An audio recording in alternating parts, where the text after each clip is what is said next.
Welcome back to another episode of STEM in Stilettos. This is your host, Zofia Morales, and today I am here with Dr. Pauldy Otermans, and we are going to discuss Bytes, Brains, and Breakthroughs. I'm from AI, and I'm here to help. We hear so much in the news right now about AI is coming to take our jobs and crush humanity and do all this nasty stuff, right? Are we headed for AI that empowers people or replaces them?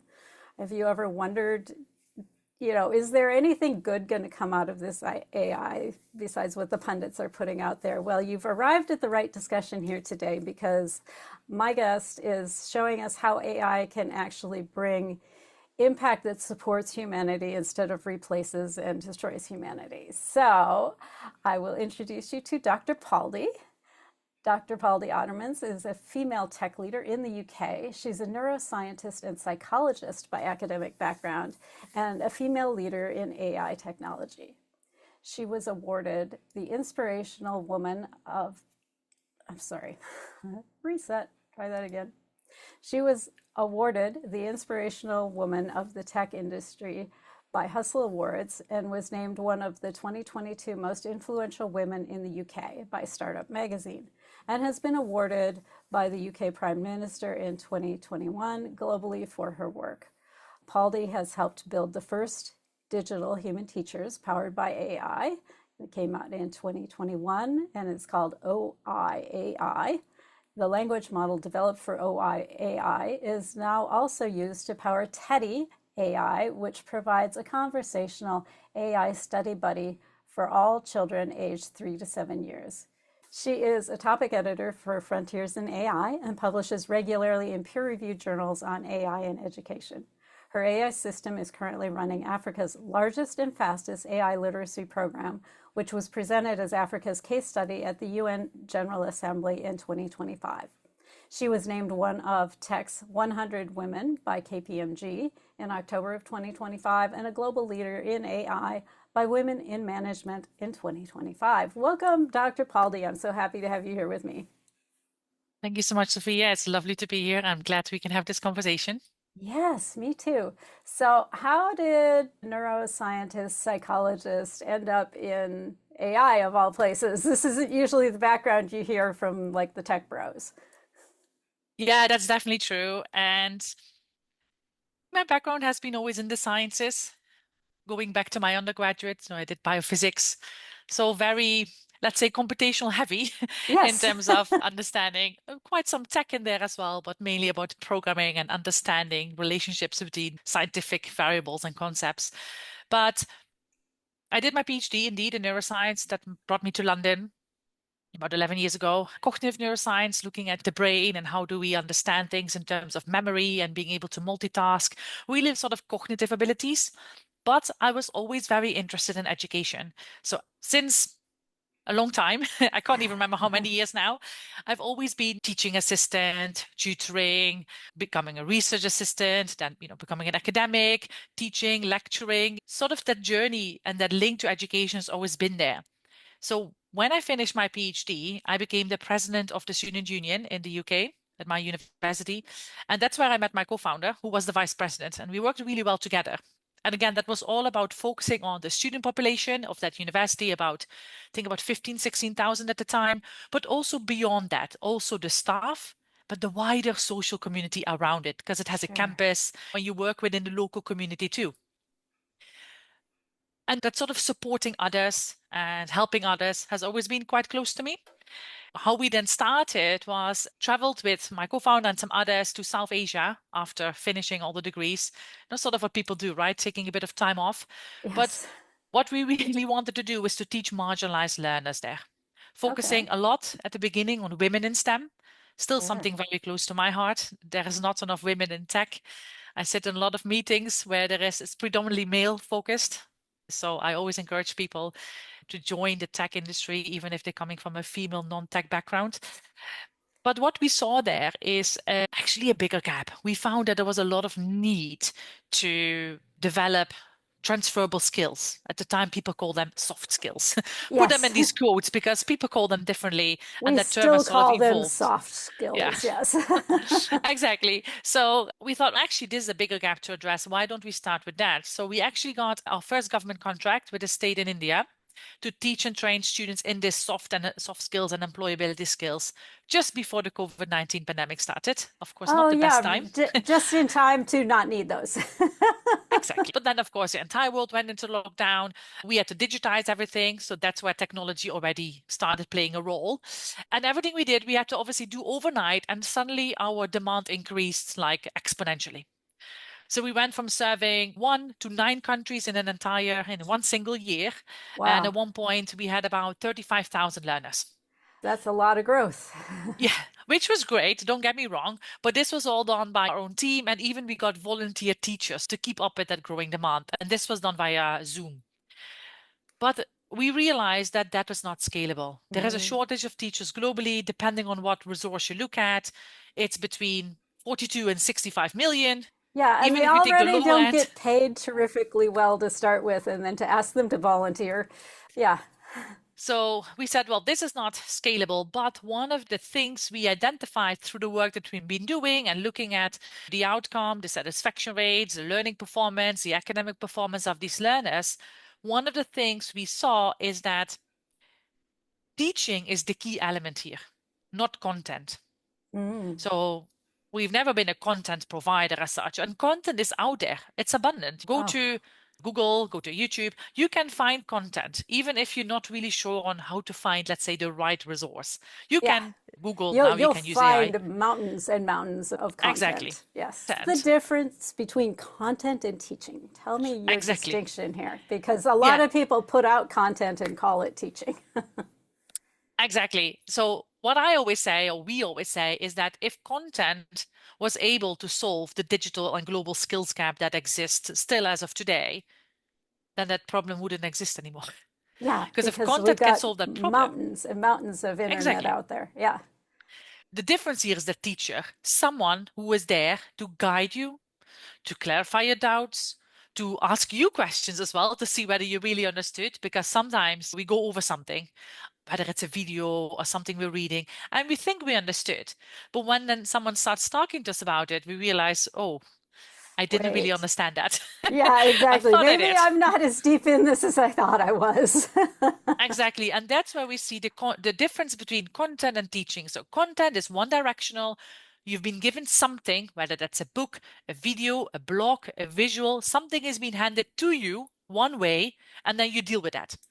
Teaching is two ways. There is someone there who, well, talks to you about such content or shows you visuals, interacts with you, asks you questions. You can ask that person questions, whether it is to clarify your doubts, whether it is to go deeper, whether it is to link it to your own experience and say sort of what if or why. And that's the difference. So that two-way conversation is the key here. And that's when we decided to build, well, OIAI, so an autonomous AI-run teacher that can teach almost all skills and subjects across for a global population. Not to replace the human teacher, though. I want to say that up front. Yeah, but to greatly support the teacher pool, if you will. Yeah. Yes. And talk about your reach goal. We'll teach all the subjects. So it can, at the moment, Yeah, it's content agnostic. It doesn't do maths really well because we haven't built in the UI that you as a learner can, let's say, write equations and things like that. right. But when it's about the content, so understanding what subtraction is, for instance, it can teach that. We focus a lot on skills because that's often the need of the hour. That's what often is not in standard curricula when we're looking, for instance, to work with governments. But we can also do your entire K to 12 Yeah. or your national syllabus. And for us, it's this ability to use AI to give, well, digital learning to anyone, wherever they are, however they like to learn, and whatever they want to learn. Because that's now the power of AI. And that's how I got into AI because of the hyper personalization and the adaptations that are now possible. Also, coming back to your original question to neuroscience, to psychology, there are so many theories and frameworks when it comes to learning. How are we motivated? how do we learn, retention, memory, Yes. all of these, or the majority of these, are grounded in this sort of, I guess, intersection between psychology, neuroscience, and education. And combining all of that and then almost like integrating that into AI and into the AI systems that we have, I find is a very powerful mix because then Yeah. you're using the best of the technology, or you're using the technology in a positive way and not looking at, as you mentioned, it's going to take over the world or something like Yes, that. exactly. But It's going to you're put using us the all out of positives. jobs. Yeah, exactly. So, thinking about this AI teacher, the learning paradigm, the psychology that goes behind all of that. And you said it's not here to replace the teacher. How do you see this fitting into the educational ecosystem if you're dealing with a smaller country that maybe doesn't have a large teacher pool? Internet is maybe a problem. What did you have to take into account there? That's a big question. Many, It's many different aspects to several this. questions. Let's Yes. start with the role in the educational system. For us, the role can be different depending on the context. So, give you an example, we work with also refugee learners in the space of refugee camps. Sure. Often there is no teacher. So, in Yes. that case, the AI teacher becomes the primary, well, driving force for that person to be able to access education, because it's either that or nothing, because the human teacher Right. is not there. Or there is one for 6 years of classes because there is not enough teachers to focus on each of the different classes. Yeah, exactly. And thinking about like the refugee camp situation, I know in the West, a lot of us haven't been up close and personal with these sorts of things. How long are families typically in this quote unquote temporary refugee situation? Is this a few weeks or is this years or how is this measured usually? That's a good question. That depends on the context, and I can't give you exact numbers there. But it depends on the country, on how long conflicts are ongoing. And sometimes people can be there for months, for years. So it's not, I'll be there for 3 weeks and then I'm fine. There's a lot of people that actually spend a lot of time there. The first AI teacher that we launched, as you mentioned, in January 2021, so 18 months before ChatGPT, just for context, we worked with a UNHCR refugee camp in northern Iraq. And one of our first learners was Aisha. And she had been in that camp already for months because we had done Yeah, some digital learning, as how we are now talking. We had done that already for months. We knew it was a good cohort, they were very engaged. And we thought, well, why don't they start with seeing if they could learn with this AI? Because yeah, then they can learn in their own time. We're not restricted to Friday, 3 o'clock, and it is at their own pace. yeah. So she was still there after months. It really depends on where you are, but it gives them that opportunity to learn anytime and anywhere and Yeah, anyhow.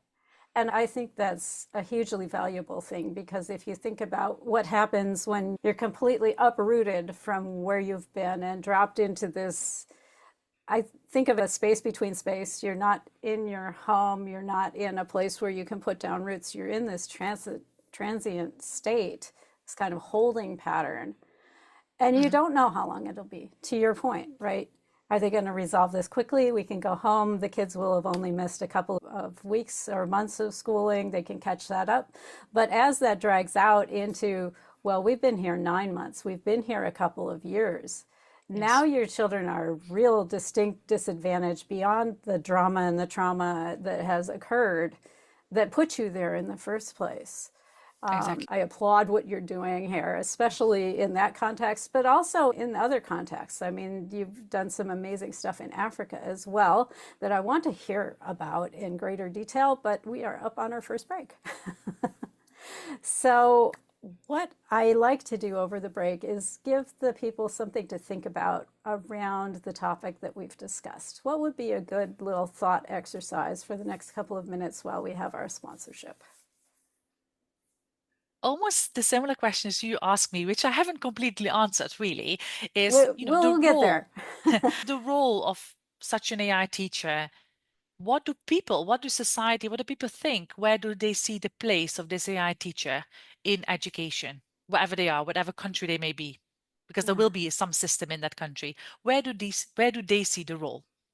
I love that. And we educate now, not just up to eighth grade or college or whatever it is, it's lifelong learning nowadays. with the way the society is changing and tech is changing. So I would not limit yourself just K through 12. Think about it in a wider context and hang with us. We'll be right back from the break. Oh, check it out, the wolf here. Tech is ours and we show no fear. No fear. No fear. No fear. Thanks for hanging in with us through the break. This is Zofia Morales. I'm back with Dr. Pauldy. And before the break, you asked us to think about where the role of an AI teacher might be able to sit in our world, whether it's around our kids, the workplace, or just lifelong interests.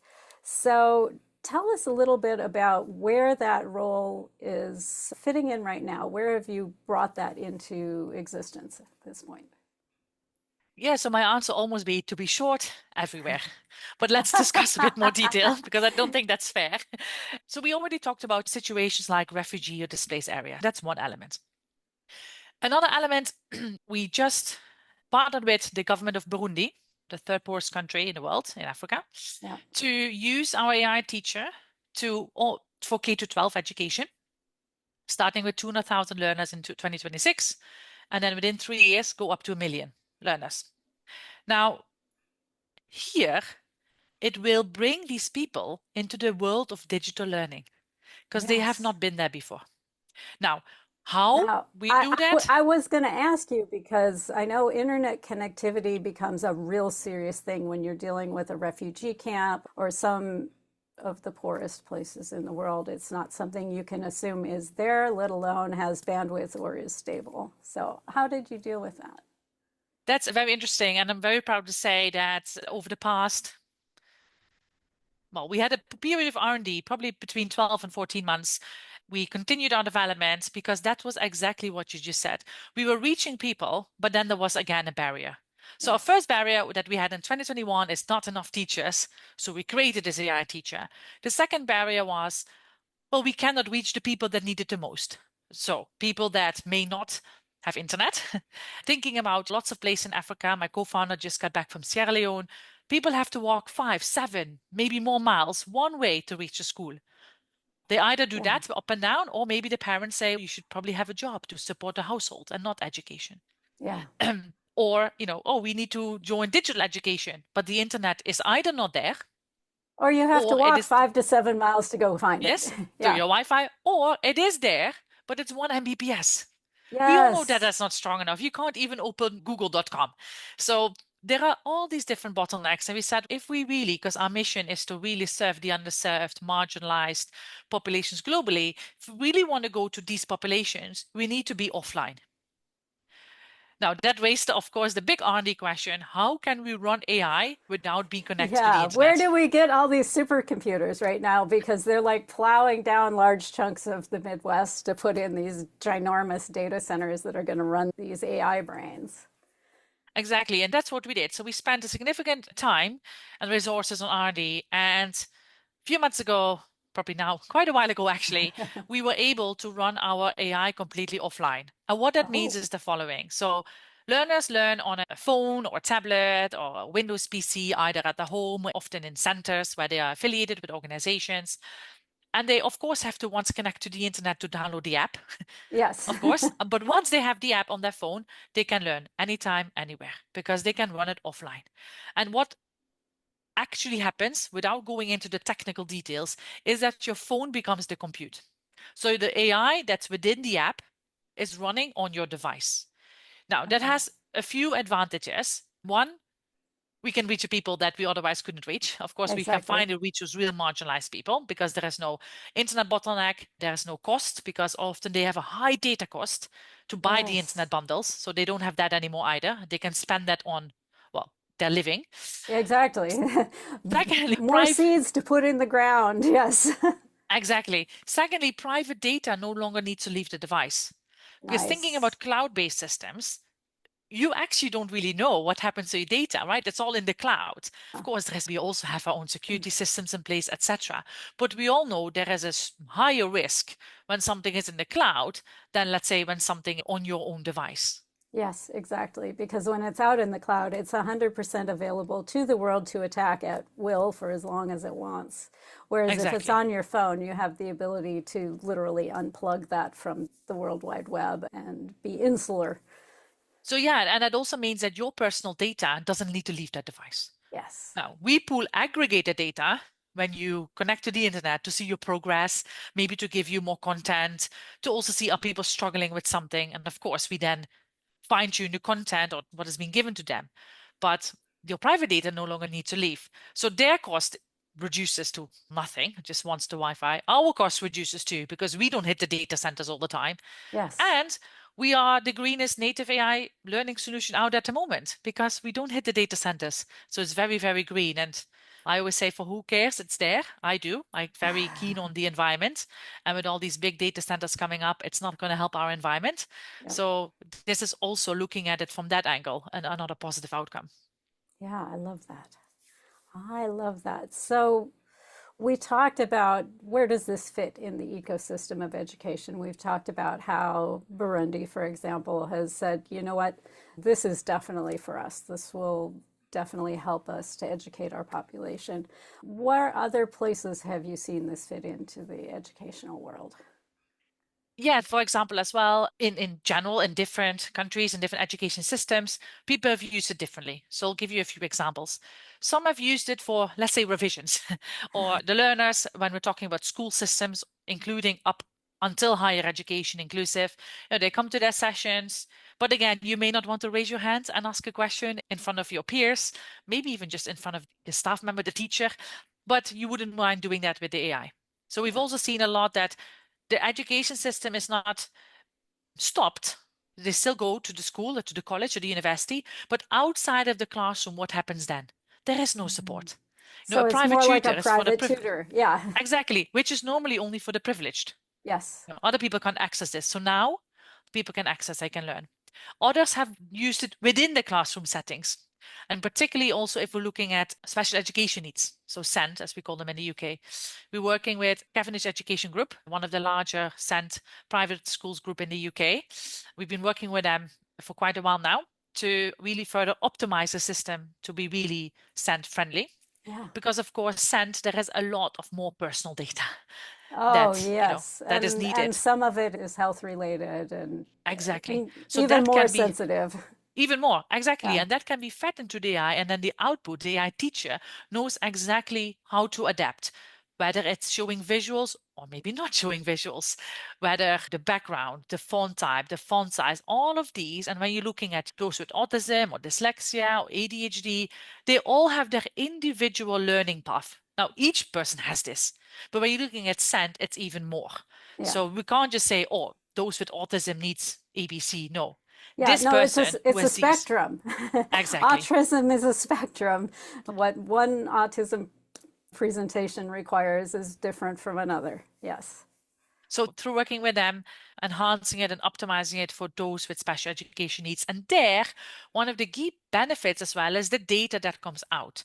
Because now, if you're looking at how SEND education is normally provided, is that it costs a lot of money, whether you're Yeah. talking in the UK or in the US, thousands of pounds or dollars a year to support a SEND child, which Yes. is not affordable for everyone. And even for governments, it's also not affordable, really. And what you see is that there is a few, maybe one, two children, maybe three, one teacher. Yes, And the teacher exactly. has to dedicate their attention and split between those learners. But now, when the learners are also learning with the AI, the human teacher gets all that data back.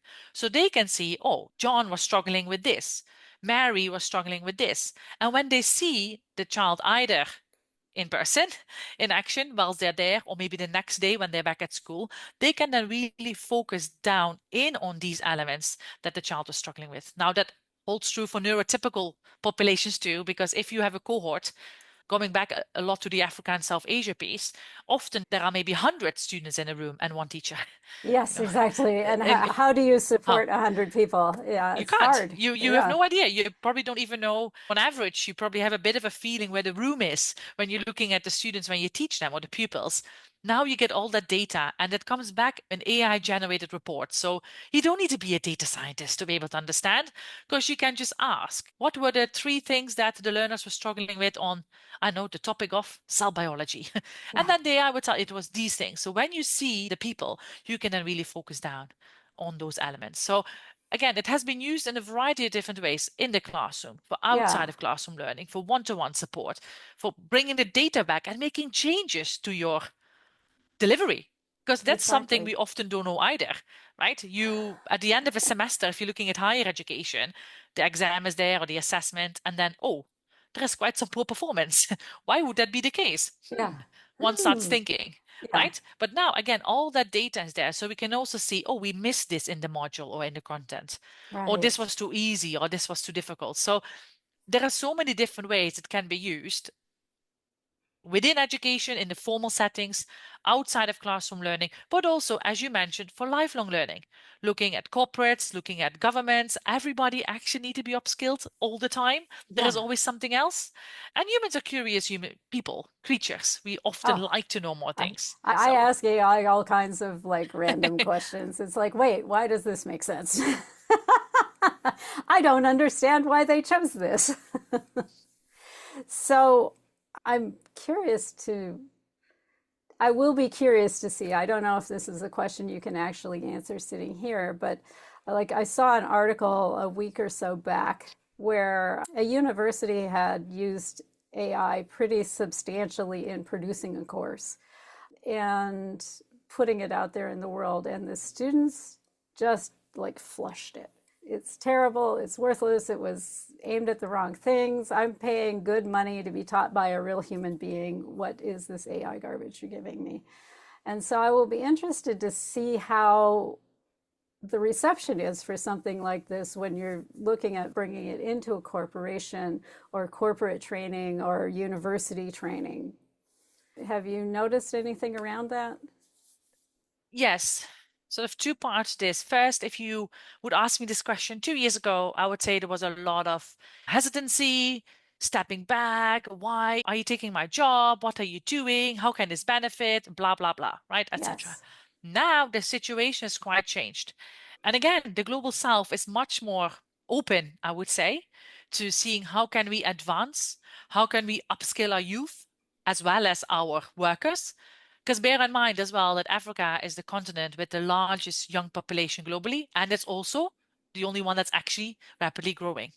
So they have a huge upcoming workforce that really need to be skilled or reskilled or get ready for what is needed today. So there it's much, of course, there are always questions about data. Where does it go? What do you do with it? How is it stored? What model are you using? But I think these are standard questions, and that's very normal. But people are very open. When you're looking at the learners, a few things have come up from our experience with our system is that they say 3 things. 1, I can learn anytime I want. So I can learn it in the middle of the night. And of course, my human teacher is not available at 2 a.m., but this AI teacher is. So I can ask my questions. Second is that feeling of there is no judgment. It's a safe space. Because I can ask my question 10 times, 100 times. It doesn't matter. The AI is not judging me. It will explain it in a different way. And I would never raise my hand in a classroom, let alone ask the same question twice.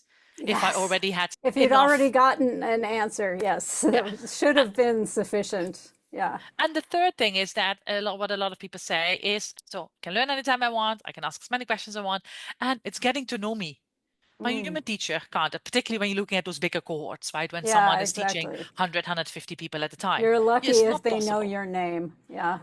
Exactly. So that's also because what happens in the end is the more you obviously learn with AI, the AI can even further personalize to you. It knows how you like to learn. It knows the examples that they prefer, what you affiliate with most. So in the end, this AI will know you more than any human teacher will ever be. So it comes down to hyper personalization. It's something that is not possible. It's with human teachers. Yeah, I love that. But this kind of brushes me up against something that I've run into with AI that just chaps my cheeks. How are you dealing with AI's tendency to like to hallucinate? And it also tends to like to people please. And how do you keep it from going down those kind of rabbit holes? Because I tend to think of education as like this bastion of like factualness and accuracy and that kind of stuff. But I've definitely run into some AI hallucinations also. 100% agree. And I think this is a really important question to address. So we are not content providers. So we provide the system that will enable the learning and the data analytics. So what that means in practice is that whoever we partner with or whoever our clients are, they provide the content. So to give you an example, we will get the government curriculum. Right. That will be fed into the AI. And when the AI is teaching those learners, of course, we know whether the learner is in year 7, year 8, whatever.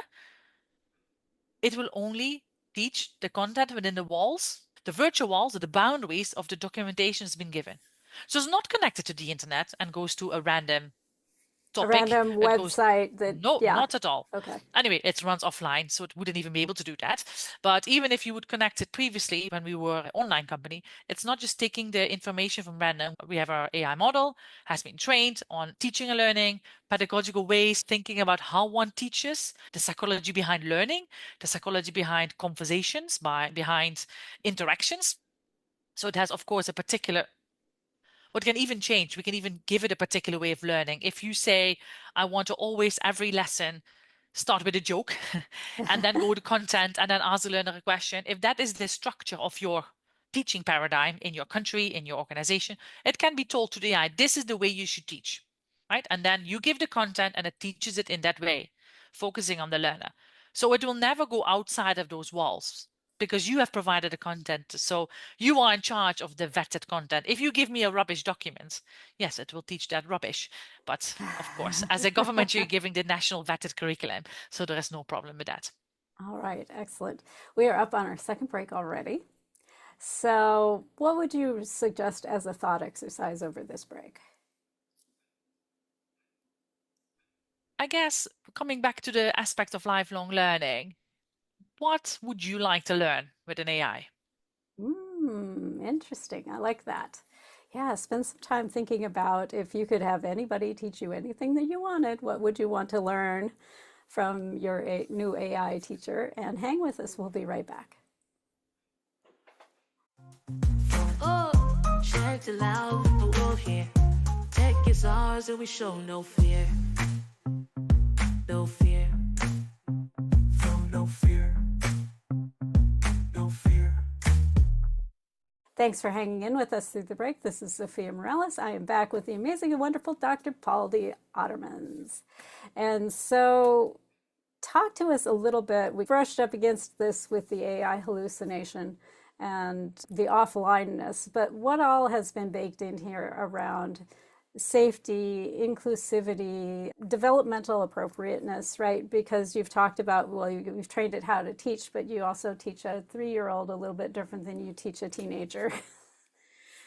So let's start with safety first. So the first element there is that, as I mentioned, it teaches only the content that you give it. Now, let's say you were a naughty organization or a naughty person within the organization that we work with, and you would give someone the content, how to make a weapon. Okay, I'm just saying something, or how to use a weapon. Exactly. We would have flags in the system that says, hey, hold on a second. It would go to a human in the team and say, let's have a look at this. Is this really what you want to teach? Yeah. Exactly. So there are flags in place. That's from the creator side. So we can create the lessons for people, but sometimes people also use our dashboard and they upload their content, right? So there are flags in place to check if there is harmful or let's say dangerous content being uploaded. That's one. Now, the second part, of course, to safety is the users. What if a learner would say, young people say, hey, my dad has a gun in the cabinet. How can I use this to, I don't know, shoot someone? Exactly. I want to become famous as an active shooter. Yeah. Yes. Again, flags the AI will then say something along the lines of, this is not something we can discuss because this is not what the content, this is not appropriate. Some sentence along the lines. And then there will also go a flag to our system that this person, there is something going on. And again, the human will be alerted to see, and you check in with that person to see if they're okay. And the same with other things. Right now, we're talking about a topic. It could also be, for me, safety is also another element. Let's say, and I'm looking also a little bit at Teddy AI now, and young children, when they would maybe talk to Teddy and they would say that someone was saying bad things to them in the classroom. In other words, someone was bullying them, and they may not use that word. They may not even have heard of that word if they're 6 years old. I'm not Yeah, sure. no, You know, Jimmy called me stupid. yeah, Yeah, exactly. They may say stuff like that. And again, that can be flagged, and the parents or the educators could hear about this and check in with the child to see if they're okay. And Teddy might even say, "Oh, I think it's important you talk to your parent or your teacher about this, or with an adult." right. So again, these are also elements of safety. It's not only about where your data goes and how is that. It's also about the topics that are being discussed between the AI and the learner. And I think we have a lot of flags in place to ensure that it is safe and that the right people get to know when an alarm rings. Yeah, I like that. So let's pivot towards inclusivity. I know this has always been a big deal in the tech world because they tend to, you think everybody's like you, and when you're a white brosif, those are the images you tend to put out there. How are you supporting inclusivity in your app? For us, inclusivity is key. We are supporting marginalized and underrepresented disadvantaged learners. So that's already at the core focus of what we do generally. In terms of what we do specifically or actively, apart from focusing on those people and put them at the forefront, is that the content is vetted by organizations that we work with. So we're not creating that. Examples, if we're teaching in Kenya, for example, the content is linked to Kenyan examples and not UK or US or whatever. So it links to context that the learner can affiliate with. There is no point talking about a UK brand over there. They've never heard of that. Right. It's contextualizing it to the context in which we operate. That's really important. Another element we do is, because our AI teachers are digital human avatars, we localize these the way they look and how they speak, again, to the context that we operate. So we have Kenyan avatars, we have UK avatars, and of course they look completely different. We launch in Sri Lanka. The avatars look Sri Lankan. They have a Sri Lankan name. They speak English. They may here and there throw in a word that the learners can affiliate with. So it's always trying to be as inclusive as possible, apart from all dissent features that I talked about before, because that's also links to neurotypical people. It's not only for the neurodiverse. So whether it's font size, font color, whether you want subtitles or not, you have a magnifying glass to make things bigger. You can have a background. You can even turn the avatar off if there is too many visuals, because Yes. for some people, it's too much. Yeah, I'd just rather have a text interface. Thank you. Yes. Yeah. So that's also fine. So there's a lot that the user can actually choose how they would like to be taught. So there is a default, and then the user can decide. It is voice first, but you can also type so a lot of people, when we're thinking about the West, they may or may not, I'm not sure actually, prefer voice. A lot of people have moved here to voice first elements. But think about people that may not be that literate. They prefer voice for a different reason. We may Right. do it because it's quicker. It's quicker to drop you a voice note than typing this all out, and it saves my time, right? We often think here about efficiency, and I only have so much time. But thinking about, again, the global south, not everyone knows how to read and write. Yeah. And it is voice first. So even if you are not very literate, you can still communicate with the AI and learn. So you're not, be put in that separate box. So there is a variety of things that we do, and I think I've mentioned the most common ones that we focus on. But we're always keen to hear from other people if there are other elements that we can embed, because for us, it's also a learning journey. I love that. So, what was your biggest takeaway as you've been going through this process of scaling teaching effectively?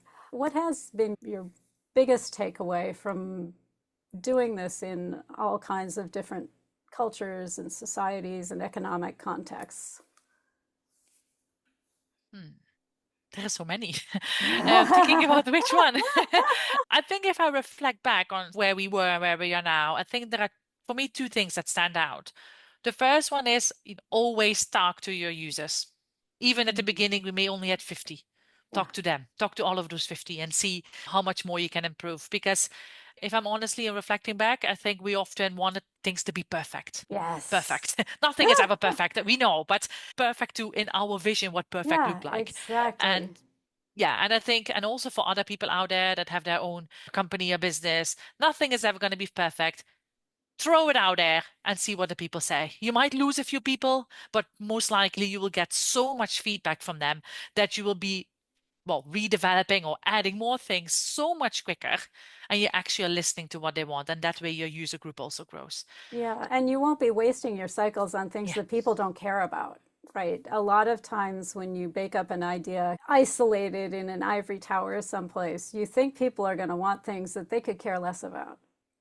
And exactly. so it will save you a bunch of time to take the time to Exactly. find out. Yeah. And you really are then solving their problem. Yes. So it's Yes. really tailored to what it is that they want, not what you think they want. I like that. I like that. Tell me about how that has evolved, because when you've got an early pool of listeners that's maybe 25 or 50 or whatever, it's easier to go, okay, we'll just have conversations or whatever. But once you've rolled this out in 9 countries and a bunch of different applications, how do you stay in touch with that user desire? A variety of different things, actually. We often do surveys. Now, that sounds very standard and simple, but actually it's been very effective. A lot of them want to give back and to tell us what they thought about it. We always encourage them. A lot of the time, we partner with organizations, and the learners also get a certificate. So people do shout about that on social media, and in that way, also often they say what they liked and even openly didn't like. It's completely fine. So you get a Yeah. lot of feedback from online community as well. And still, we do reach out and we do open calls to our learners, especially when they have completed a particular part of their learning journey, and say, we'd love to hear from you. You can either put your comments here anonymously or not, depending on whether you want your name to be heard in this form, or if you want to have a chat with one of the team, no, fill in this and we'll just have a quick online chat. So we still do that, and it is time consuming, but it's worth it. And again, I think the determining where you're going to get your feedback from is really important. So those conversations we had at the beginning in 2020, 2021 are as valuable as the conversations we have now, because there always is something you may have not thought about, something that has come up that you didn't realize was happening, or new things. At the beginning, you're testing, does it even work? Can Yes. people use it? All right. But now, of course, there are other things. So it's also thinking about what can be next on the wish list of things that we could add. And that, where does that come from? Of course, internally we discuss, but a lot come from just going back, talking to the user groups, talking to the people we work with. And sometimes that can also, of course, be in a group setting instead of doing only one-to-one. But go back to basics, really. Yeah, I love that. What risks do we as a society need to look at to address right now to make sure that this transition into AI remains human-centered? Let's put it that way. First thing I would say is we all first need to become AI literate. No, it's very difficult to talk about a topic if you're actually not really sure what it means. Yeah. Now, I'm not saying everybody needs to become a coder and understand how to program an AI. No, no, no. Not needed at all. But if you go out, and this is something you may want to do as an exercise to see if that's the same in your area, go out and ask random people on the street or maybe your neighbors, if you don't want to really talk to a stranger, and say, what is AI? Two things people, in our experience, what they have said is ChatGPT Yep. or I don't know. So we know, people in the field, we know that it's much more than that, right? It's much more than ChatGPT.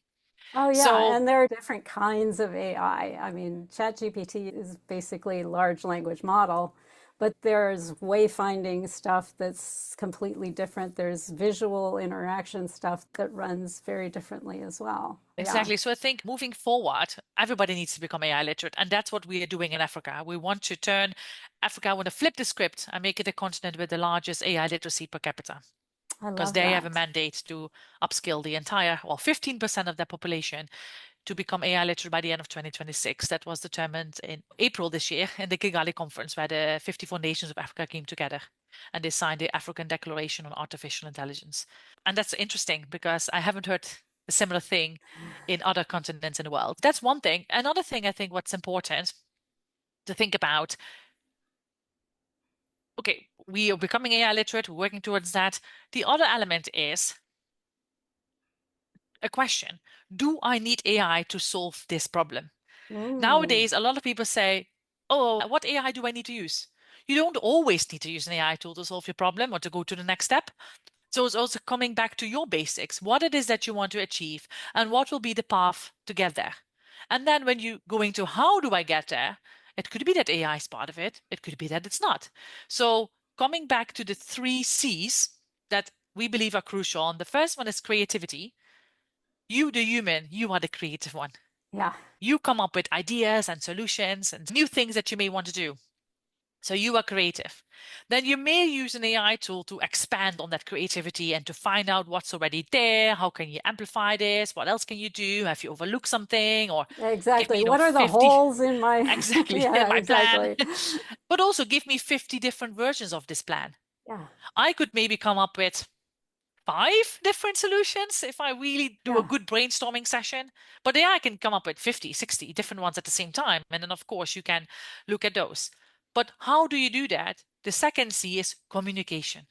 You need to be able to communicate. Communication has been in one of the most important skills in humanity. And of course, natural language is the core of that.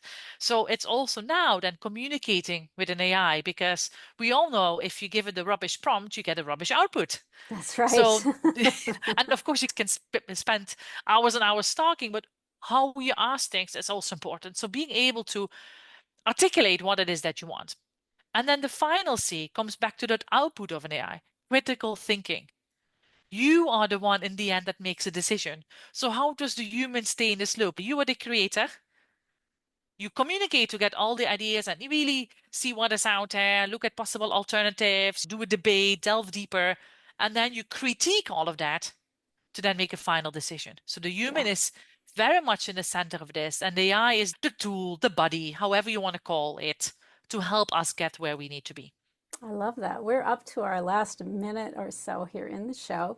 So if a listener out there is going, oh, I can see where this could be deployed in a way that would help my business, my community, my country, whatever it is, how can they get a hold of you to have a deeper conversation?